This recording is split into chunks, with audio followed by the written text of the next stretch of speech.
कि जो तेजी आप देखते हैं ना, ये सस्टेनेबल तेजी हो जाएगी, इसमें मेरे को कई बार डाउट रहता है। तो बस यही पॉइंट है। दूसरा 23,700-800, 50,500 जब तक हम वापस अचीव नहीं कर लेते तब तक ये पूरी तरह से खतरे के बादल छट गए हैं, ऐसा कहना मुश्किल है। आपको क्या करना चाहिए बताने के लिए अजीत मिश्रा है। वैसे हम सुबह भी आपको गाइड करते हैं कि आपको एक काम करना चाहिए, एक्युमुलेशन करना चाहिए, इकट्ठा करना चाहिए, एकत्र करना चाहिए। थोड़ा थोड़ा थोड़ा करके इकट्ठा करो, एक एक बूंद बूंद से इकट्ठा करो।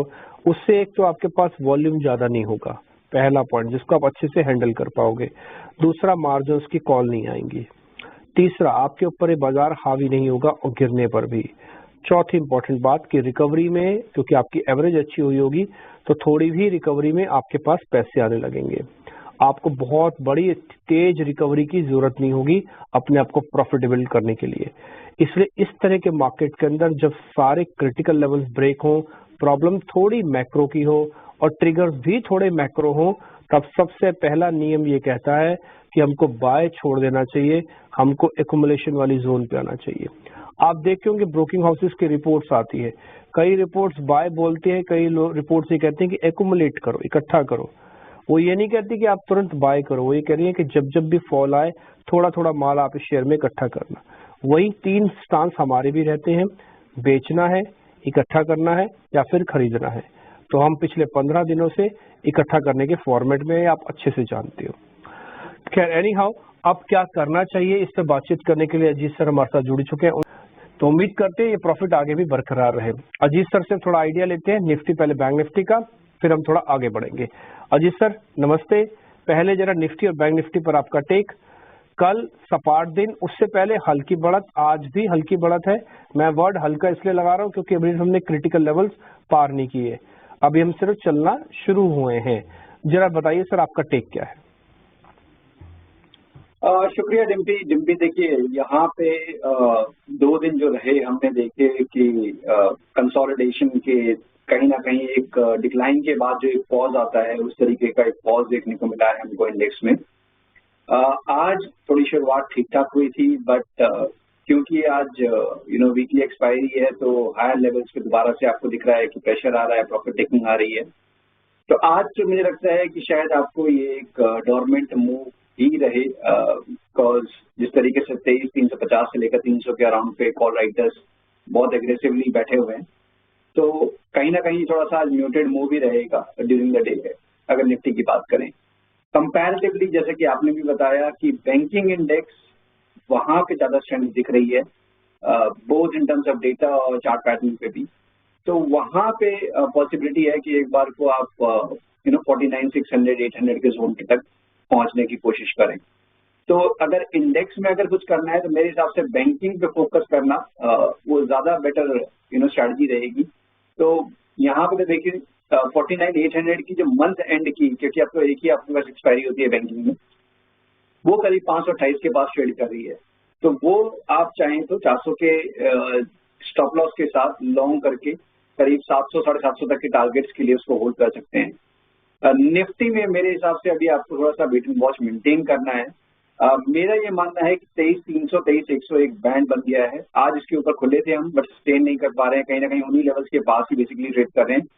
अगर क्लोजिंग हो जाती है 300 के ऊपर तो एक प्रोबेबिलिटी है कि एक रिबाउंड एक्सटेंड होगा निफ्टी में भी करीब 500 तक के लेवल तक।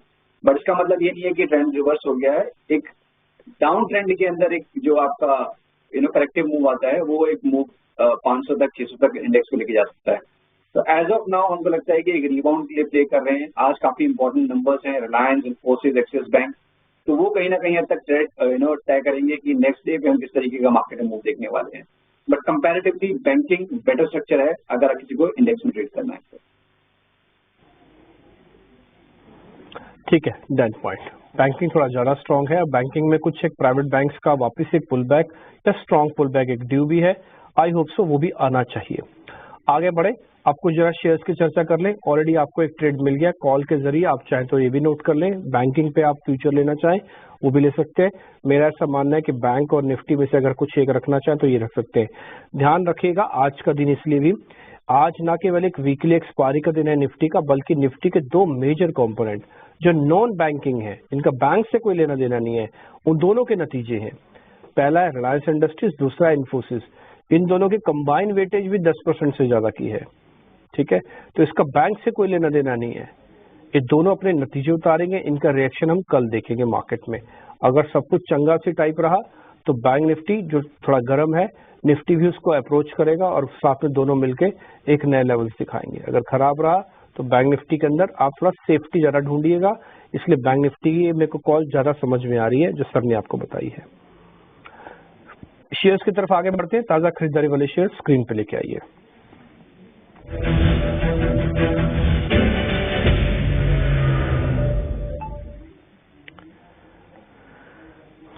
तो 2-3 शेयर हमने निकाले हैं सर। पहले लॉन्ग वाले शेयर्स में एक तो आईसीआईसीआई प्रूडेंशियल है। आज इंश्योरेंसेस के शेयर्स काफी बढ़िया और सभी चल रहे हैं, प्राइवेट, सरकारी, गैर सरकारी सब ना। और दूसरा रियल एस्टेट जो कि 2024 के अंदर भी बढ़िया था फ्लोज के अंदर एफआईज का। अभी भी कहीं ऐसा नहीं दिख रहा कि इसके अंदर कोई मेजर क्रैक आ रहा है, और एग्रेशन जब भी आता है तो रियल एस्टेट हमेशा ऊपर होता ही है। तो गोदरेज प्रॉपर्टीज चेक कर लो सर, और आईसीआईसीआई प्रूडेंशियल चेक कर लो। बिल्कुल देखिए यहाँ पे अगर मैं लाइफ इंश्योरेंस काउंटर्स की पहले बात करूँ लिखी तो HDFC life, SBI life, ICICI across the board आप रिकवरी देख रहे हैं। और कहीं ना कहीं ये एंटिसिपेटेड भी था कि जिस तरीके से अब पेस ऑफ डिक्लाइन इनमें कम हो गया था, कहीं ना कहीं लग रहा था कि सेलर्स एग्जॉस्ट होते हुए नजर आ रहे हैं, वॉल्यूम भी डल था। आज के सेशन में जिस तरीके से रिकवरी आई है across the board, ICICI Pru ने अपने लॉन्ग टर्म एवरेजेस को रीटेस्ट किया, 200 डेज को रीटेस्ट किया, और वहां थोड़ा सा प्रॉफिट टेकिंग दिख रहा है। मुझे लगता है कि शायद आपको एक अच्छा बाइंग जोन जो है वो करीब 344-45 के लेवल्स के पास अगर मिलता है तो वो एक अच्छा बाइंग जोन होगा। उस केस में 630 आपका स्टॉप लॉस रहेगा, 670 तक के टारगेट्स के लिए आप इसको अटेम्प्ट कर सकते हैं। अब आते हैं रियलिटी बास्केट पे, तो डेफिनेटली देखिए वहां पे डीएलएफ लीड कर रहा है। उसके बाद आप देख रहे हैं कि दूसरे काउंटर्स में भी कहीं ना कहीं बाइंग इंटरेस्ट इमर्ज हो रहा है। गोदरेज प्रॉपर्टी एक्सट्रीम ओवरसोल्ड के बाद, क्योंकि काफी शार्प डिक्लाइन आया था 3000 से लेकर 2250 तक का, तो यहाँ पे भी उस तरीके का एक रिबाउंड देखने को मिल रहा है। मुझे लगता है कि जो एक्चुअल मोमेंटम आएगा 2420 के ऊपर आएगा, बट अगर आपके पास पोजीशन है या बनाना चाहते हैं तो 2290 के स्टॉप लॉस के साथ यहाँ पे आप इनिशिएट कर सकते हैं। 2500-2550 ये आपके पोजिशनल टारगेट होंगे। ठीक है, तो गोदरेज प्रॉपर्टीज के अंदर भी आपको एक ट्रेड मिला और साथ ही आईसीआईसीआई प्रूडेंशियल के अंदर भी ट्रेड मिला। दोनों के दोनों शेयर्स पास होके आए और दोनों के अंदर किसी तरह की कोई प्रॉब्लम नहीं है। बस एक ही चीज की मैं रिक्वेस्ट करूंगा, वॉल्यूम थोड़ा कम रखो। अगर पहले से ले रखा है फिर बिल्कुल मत लो, एवरेज मत करना। और दूसरा, अगर आपका कोई भी शॉर्ट है इसके अंदर, मान लो जो दोनों बाय आए हैं, तो आपको ये लेवल्स अच्छे से देखने हैं। ट्रेलिंग स्टॉप लॉस लगाना है, स्टॉप लॉस को रिग्रेसली फॉलो करना है। 3-4 चीजें, डॉक्टर के पास जाते हो ना, आपको दवाइयां देता है तो बोलता है भैया दवाई दे रहा हूँ ठीक हो जाओगे, लेकिन ध्यान रखना तला हुआ नहीं खाना, मिर्ची वाला नहीं खाना, बाहर का नहीं खाना। आप बोलते हो डॉक्टर साहब ठीक है, अगर नियम का पालन करते हो, दवाई समय पे लेते हो, जल्दी ठीक होते हो। नियम का पालन नहीं करोगे, दवाई खाते भी रहोगे, तब भी फर्क नहीं पड़ेगा। तो इसलिए ये सारी दवाइयां हैं, लेकिन आपको नियम का पालन करना है कि लो वॉल्यूम रखना, स्टॉप लॉस को रिग्रेसली फॉलो करना है, एवरेज करना नहीं है, शॉर्ट वॉट से फिलहाल भी बचना है। ठीक जी। अब आते हैं शॉर्ट कवरिंग के 2 शेयर्स पे। First is SRF, second is Paytm. Paytm मैं ऑलरेडी भी आपको सुबह बता चुका हूँ कि बजट तक इसको जरूर रखना। सरकार डिजिटल पेमेंट्स को लेकर कोई बात बोल सकती है। 2 मेजर प्लेयर है, पेटीएम भी है, मोबीक्विक भी है इस में। तो एक बार आपके रिकमेंडेशन अजीत सर, एसआरएफ और पेटीएम। तो देखिए एसआरएफ पे पहले बात करते हैं लिखती कि अगर केमिकल बास्केट की बात करें, हम सबको पता है किस तरीके का प्रेशर और अंडर परफॉर्मेंस झेली है पिछले करीब 2.5-3 सालों में। और रिकवरी के केस में सबसे पहले हमने रिएक्शन देखा एसआरएफ और नवीन प्रोटीन में ही देखा कि जहाँ पे स्ट्रॉन्ग रिकवरी देखने को मिली। अब थोड़ा सा डल मूव था पिछले 3-4 दिनों से, और दोबारा से यहाँ पे रिकवरी स्ट्रेंथन होते हुए नजर आ रही है। तो एसआरएफ को अगर आप देखेंगे लंबे टाइम फ्रेम पे भी, तो आपको एक चैनल बनता हुआ नजर आएगा जिसके अपर बैंड के पास ये ट्रेड कर रहा है। तो करीब 2600 के पास मान चलिए 26-2620 के पास का अपर बैंड का एक जो रेजिस्टेंस है वो रेजिस्टेंस प्लेस्ड है। बट मुझे लगता है कि शायद इसको 1-2 दिन के हिसाब से अगर शायद ना भी परफॉर्म करे, अगर थोड़ा सा लंबे ड्यूरेशन के लिए अगर आप रखते हैं और 2450 का एक स्टॉप लॉस मेंटेन करते हैं, तो पोटेंशियल है स्टॉक में करीब 2800 तक के लेवल दिखाने का।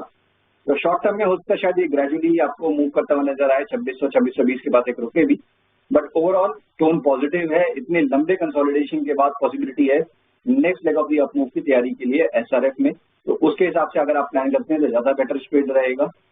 और दूसरा नाम पेटीएम का, देखिए यहाँ पे काफी स्ट्रॉन्ग मूव आया है, रिकवरी जो आई है पिछले करीब 4-5 दिन का करेक्शन, और 2 दिन में इसने ऑलमोस्ट पूरे करेक्शन को पूरा कर लिया। अब कहीं पे 20 EMA के पास आगे थोड़ा सा रेजिस्ट कर रहा है, थोड़ा प्रॉफिट टेकिंग दिखा रहा है। मुझे लगता है कि अगर आपके पास लॉन्ग पोजीशन है, थोड़ा बहुत प्रॉफिट बुकिंग आप कर सकते हैं, कि कंसोलिडेशन दोबारा से इसमें सेटिंग हो सकता है, जो कि आपको दोबारा से अच्छे लेवल मिल सकते हैं बाय करने के। 915 बेसिकली एक एरिया है जहाँ पे कि ये रेजिस्ट कर रहा है अभी, उसके ऊपर क्लोज आए या फिर एक बार दोबारा से 850 के पास मिले। इन दोनों लेवल्स के पास डेफिनेटली अगर आप बाय करते हैं short term point of view से, तो बेटर रिस्क रिवॉर्ड होगा। 800 का आपका स्टॉप लॉस रहेगा, दोबारा से करीब 1000 तक के टारगेट्स के साथ। ठीक है, तो मोटा मोटी दोनों ट्रेड पे आपको एक व्यू पॉइंट भी मिला और एसआरएफ के अंदर बकायदा साफ सुथरा ट्रेड भी मिला। 2800 तक का टारगेट है। मेरा भी ऐसा मानना है कि थोड़े केमिकल्स वाले शेयर चल सकते हैं, बजट से पहले ही चल जाते हैं, बजट के बाद नहीं चलते, बजट से पहले चल जाएंगे। थोड़ा अगर एग्रीकल्चर रिफॉर्म्स की बात हुई तो और बड़े बड़े बेनिफिट आ सकता है। तो 2800 तक का टारगेट है, 2450 का स्टॉप लॉस है, रिस्क रिवॉर्ड ठीक है। ठीक है जी, दूसरा पेटीएम भी है, तो वो भी आपके सामने उन्होंने व्यू पॉइंट रख दिया।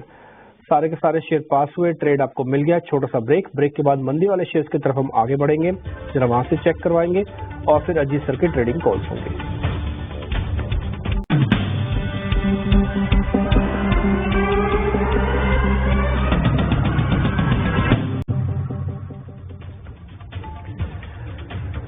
ब्रेक पर एक बार फिर आपका स्वागत है। पिछले 2-2.5 घंटे से बाजार यहीं का यहीं है, यानी कि निफ्टी अगर आप देखेंगे तो 10 पॉइंट ऊपर नीचे कर रहा है और बैंक निफ्टी के अंदर से 50 पॉइंट ऊपर नीचे हो रहा है।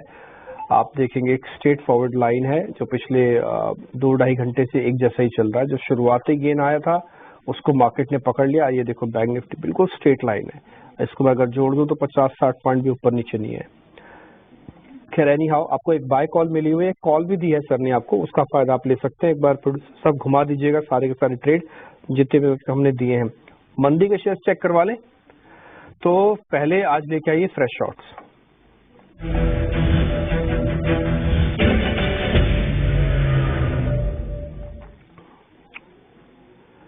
टाटा कंज्यूमर्स, ना केवल टाटा कंज्यूमर्स वीक है बल्कि कंजम्पशन के सभी शेयर्स वीक है आज। HUL, ITC, Trent, Tata consumers, और दूसरा भी सॉर्ट ऑफ वैसा ही है, वो है वोल्टास, वो भी आज वीक है। दोनों में 2-2% का कट है। एक बार अजीत सर चेक कर लो, 100 point Nifty, 500 point bank Nifty में भी दोनों लाल निशान में है। डिम्पी देखिए, चैलेंजिंग पार्ट है। अगर आप FMCG इंडेक्स को देखेंगे तो आपको समझ आ जाएगा कि बेसिकली क्या प्रॉब्लम हुई है। FMCG इंडेक्स अपने प्रीवियस स्विंग लो के नीचे चला गया है। तो अभी तक जैसे लग रहा था कि बीच में अभी कुछ ट्रेंड देखा था हमने कि FMCG स्टॉक्स कंसोलिडेट कर रहे हैं और एक रिकवरी के अटेम्प्ट देखे हमने HUL में, कोलगेट में, तो वो कहीं ना कहीं पेड आउट हो रहे हैं। कंपैरेटिवली टाटा कंज्यूमर एक बेटर स्ट्रक्चर है, बिकॉज बाकी सब स्टॉक अपने प्रीवियस स्विंग लो के पास आ चुके हैं या उसको ब्रेक कर चुके हैं। टाटा कंज्यूमर में करेक्शन जरूर आया है, बट अभी भी जिसका प्रीवियस स्विंग लो है वो काफी नीचे है, करीब 890 के पास। तो मैं कहूँगा बेटर स्ट्रक्चर है। यहाँ पे शॉर्टिंग के लिए आपको थोड़ा सा वेट करना चाहिए, बिकॉज आपको ज्यादा मेजर डिक्लाइन नहीं, और आपको अगर आप ध्यान से देखेंगे तो आपको एक इन्वर्टेड हैंड शोल्डर बनने की पॉसिबिलिटी काफी ज्यादा नजर आएगी टाटा कंज्यूमर में। तो ये शायद रेंज में ही आपको ट्रेड करता हुआ नजर आएगा। तो शॉर्टिंग के लिए अगर वेट करना है तो 940 के पास अगर आपको ये दोबारा स्टॉक मिलता है तो वहां पे एक अच्छी अपॉर्चुनिटी होगी। 960 आपका स्टॉप लॉस होगा और 910 तक के टारगेट्स के लिए तब आप शॉर्ट कर सकते हैं, not at the current levels. Voltas की अगर बात करें तो देखिए, वोल्टास में एक आज बड़ा वॉलेटाइल मूव रहा कि इनिशियली एक अपटिक देखने को मिला। स्टॉक ने अपने RDMA को टेस्ट किया जो कि कोइंसाइड कर रहा है 20 EMA से भी, और आप अभी 200 EMA के पास वेट कर रहे हैं जो कि करीब 1570 के पास प्लेस है। तो मेरे हिसाब से अभी आपको वेट करना चाहिए 1570 का ब्रेक का, उसके बाद यहाँ पे आप इनिशिएट करिए 1600 के स्टॉप लॉस के साथ 1500 तक के टारगेट्स के लिए। ठीक है सर, 2 अनवाइंडिंग के शेयर है, फटाफट से वो भी चेक कर लो। कल्याण ज्वेलर्स, SCL टेक। देखिए, कल्याण ज्वेलर्स में तो बहुत ज्यादा पिटाई हो गई डिम्पी की। जिस तरीके से हमने देखा है पिछले करीब 7-8 सेशन में 780 से लेकर आप 520 तक ले आए हैं, और नो डाउट मूव भी काफी शार्प आया था पास्ट में। तो अब मुझे लगता है कि ओवरसोल्ड पोजीशंस बनने की पॉसिबिलिटी रहेगी। मींस इन्हीं लेवल्स के पास लास्ट कंसोलिडेशन हुआ था, एक छोटा कंसोलिडेशन करीब 500 के जोन के पास। तो यहाँ पे अभी कुछ फ्रेश पोजीशन नहीं करनी चाहिए। जो फंसे हुए हैं उनका स्टॉप लॉस डेफिनेटली यहाँ 500 का है, उसके नीचे अगर ये क्लोज होता हुआ नजर आए डेफिनेटली आपको एग्जिट करना है। रीबाउंड के केस में भी आपको एग्जिट की अपॉर्चुनिटी ढूंढनी है, बिकॉज जिस तरीके से करेक्ट हुआ है एक स्ट्रॉन्ग रिकवरी, एक वर्टिकल रीबाउंड के चांसेस बहुत कम है। तो 560 से लेकर 580 का जोन है वो रेजिस्टेंस एरिया की तरह रहेगा। तो जिनके पास है वो 500 के स्टॉप लॉस के साथ होल्ड करें, बट अभी फ्रेश कोई भी पोजीशन नहीं उसमें आपको रखनी है। HCL टेक यहाँ पे देखिए कंपैरेटिवली बहुत स्ट्रॉन्ग स्ट्रक्चर था बिफोर रिजल्ट। पोस्ट रिजल्ट का स्ट्रक्चर थोड़ा सा डिम होता हुआ नजर आ रहा है। उस केस में आपको दोबारा से एक बार 1720-1700 तक के लेवल्स देखने को मिल सकते हैं। तो यहाँ पे शॉर्टिंग अपॉर्चुनिटी बनती है 1840 के स्टॉप लॉस के साथ। तो अगर आप कंफर्टेबल हैं 1:1.5 के stop loss risk reward ratio के साथ आप इनिशिएट कर सकते हैं यहाँ पे 1825-30 के स्टॉप लॉस और करीब 1725 तक के टारगेट्स के लिए। ठीक है सर, जल्दी जल्दी अपने ट्रेडिंग कॉल्स और बता दीजिए। देखिए मार्केट के सिचुएशन के हिसाब से जैसे मैं पहले भी बता रहा था कि लॉन्ग एंड शॉर्ट दोनों साइड पे रखिए। बहुत ज्यादा स्ट्रेंथ दिख रही है आपको भारतीय एयरटेल में, बहुत टाइट रेंज में बेसिकली कंसोलिडेट कर रहा है अपने मेजर एवरेजेस के पास।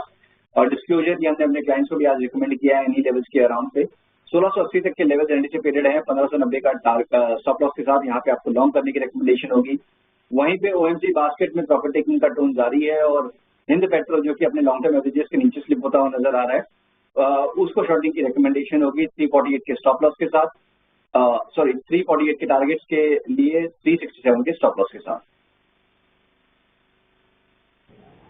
ठीक है अजीत सर, बहुत शुक्रिया, थैंक यू वेरी मच समय देने के लिए। और आज सभी स्टॉक्स आपने बता दी, कल आपका रिपोर्ट कार्ड हम दर्शकों के सामने रखेंगे। चलते चलते मैं उन भाई साहब का नाम बताना चाहता हूँ जिन्होंने हमको लिख के भेजा था। उनका नाम था हाकिम खान। उन्होंने हमको लिखा था और ये 11 जैन को उन्होंने हमको मैसेज भेजा था। उन्होंने कहा कि मैं करीब 1.5 से 2% रोज कमाता हूँ और आपका मैं ये शो काफी पसंद है। मेरे को कह रहे थे कि वो आप चार्ट के जरिए भी दिखा दिया कीजिएगा, थोड़ा फिजिबल नहीं है इसलिए हम वो कर नहीं पाए। Otherwise thank you very much, आपने लिख के भेजा। और अगर आपको भी कुछ सुझाव देना हमें और बेहतर कैसे करें इस कार्यक्रम को, तो आप मेरे ट्विटर हैंडल पे जरूर लिख के भेज दीजिएगा। मैं जितनी कोशिश होगी उतना ठीक करने की इस कार्यक्रम को कोशिश करूंगा। और मेरा मानना है कि अगर ये शो देख लिया, सब कुछ देख लिया, हम इसी थीम पे कर रहे हैं काम। नमस्कार।